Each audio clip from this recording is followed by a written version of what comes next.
I'm on the COVID task force here at NECCA. Come on inside with me.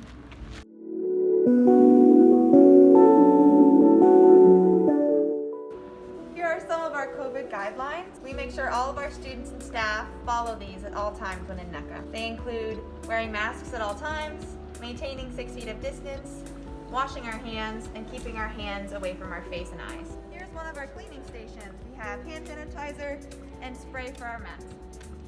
Here's one of our rigging pin reels. We always sanitize our hands before touching any of the equipment. My name is Katie Schmidt and I am the Youth and Teen Program Director here at NECCA.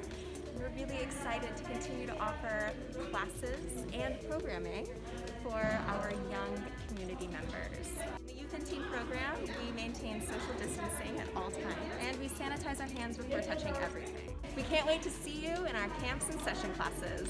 As you can see, we're doing everything we can to make sure our staff and students continue doing what they love while staying safe.